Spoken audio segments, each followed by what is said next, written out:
Assalamu alaikum and a very good morning to all of you students. As you know that we have started unit number 12 investigating space. हमने last topic जो देखा था हमने सन के बारे में देखा था कि सन एक्चुअली क्या होता है. Now we are going to see the birth of the sun, कि सन पैदा कैसे हुआ था और फिर उसका हम डेथ भी देखेंगे. First we will see the birth. The sun has not always been the way it is today. ठीक है, सन हमेशा से ऐसे नहीं था जैसे अब मौजूद है. मोर देन 5 बिलियन ईयर्स अगो. ठीक है, कोई सन मौजूद नहीं था, कोई अर्थ मौजूद नहीं थी, कोई सोलर सिस्टम मौजूद नहीं था. There was just a huge cloud of gas and dust. ठीक है, सिर्फ जो है एक ह्यूज क्लाउड मौजूद था जो कि गैस और डस्ट से बना हुआ था. Sun was born 5 billion years ago. Sun जो है वो 5 बिलियन ईयर अगो पैदा हुआ था.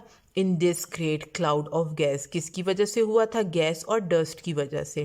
कहाँ पे ये मौजूद थे? इन द स्पेस मौजूद थी ये. When slowly this cloud become smaller. जैसे ही ये क्लाउड जो है वो स्मॉलर होते थे एंड पुल्ड इटसेल्फ, और जब वो पुल्ड करते थे अपने आप को टुगेदर, एक साथ मिलाते थे इनकी ग्रेविटी की वजह से, तो ये क्या होता था? ये हॉटर और डेंसर बन जाता था. All the gas in the cloud, जितने भी गैस मौजूद थे क्लाउड के अंदर, वो क्राउडेड होते थे, एक फिजी बॉल बनाते थे of centre of the cloud के. डीप इन द सेंटर, जैसे ही हम सेंटर में देखते थे तो बॉल टेम्परेचर जो है वो हाई होता था. इतना हाई होता था कि फ्यूजन रिएक्शन स्टार्ट हो जाता था उसके अंदर, और हाइड्रोजन जो है वो फिर कन्वर्ट होने लगता था हीलियम के अंदर. व्हेन दिस हैपेंड, जब ये होता था काम, the sun started to make its own light and heat. और फिर सन क्या है? वो अपनी लाइट और हीट प्रोड्यूस करता था. तो ये प्रोसेस है सन के बर्थ का. Now we will see the death of the sun. अब डेथ कैसे होगी सन की? Like all other sources of energy, जैसे ही आपको पता है कि बाकी जितने सोर्सेज हैं एनर्जी के, वैसे ही वो भी ख़त्म होने वाले हैं. तो सन भी जो है वो भी क्या है? फॉर एवर के लिए नहीं है. One day sun will run out of fuel. ठीक है, एक दिन क्या होगा कि सन का फ्यूल ख़त्म हो जाएगा और वो डाई कर जाएगा.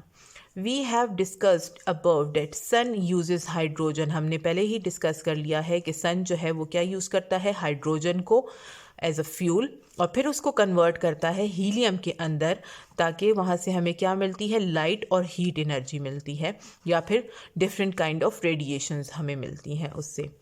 सन is already 5 billion years old. ठीक है, सन आपको पता है कितने बिलियन ईयर्स ओल्ड है? 5. And it is used up nearly half of the hydrogen. और इसने क्या कर दिया है कि अपना आधा हाइड्रोजन इस्तेमाल कर लिया है जो कि उसके अंदर प्रेजेंट था. The sun will take 5 billion more years. 5 billion और ये साल लेगा to burn through the remaining of it hydrogen fuel. ठीक है, और बाकी जितना रह गया है वो 5 मिलियन ईयर्स और ले लेगा अपने फ्यूल को ख़त्म करने में. Then it will start using helium. फिर वो क्या करेगा? फिर वो हीलियम यूज़ करना शुरू करेगा एज इट्स प्राइमरी फ्यूल के तौर पे. ठीक है, the sun will expand 100 times. Sun जो है वो फिर एक्सपेंड होगा 100 टाइम्स लार्जर, इस अभी जितना उसकी साइज़ है उससे, बिकॉज 1000 टाइम्स ब्राइटर, क्योंकि वो 1000 टाइम ब्राइटर्स होगा आज के बनिस्बत, और ये अर्थ को भी खा जाएगा और अदर प्लैनेट्स को भी. It will burn like a giant red star की तरह हो जाएगा, और फॉर अनदर बिलियन ईयर जो है वो देन कोलैप्स हो जाएगा, एज अ ड्वार्फ स्टार बन जाएगा and size of our planet earth. ठीक है, फिर उसका साइज़ जो है वो हमारे अर्थ के प्लैनेट के अकॉर्डिंग हो जाएगा. ठीक है बच्चे, हमने पहले देखा था कि सन में क्या चीज़ें थी, और फिर उसके बाद हमने उसकी बर्थ देख ली एंड देन उसकी डेथ के बारे में देख लिया. तो आपको पता है कि हर चीज़ ख़त्म होनी है, तो इसी तरह साइंस के अकॉर्डिंग ये सारी बात हो रही है कि जब बाकी सारी चीज़ें ख़त्म होंगी तो साइंस ये कहता है कि सन भी इस प्रोसेस से ख़त्म होगा. Thank you so much for watching the video. अल्लाह हाफिज़ एंड टेक केयर.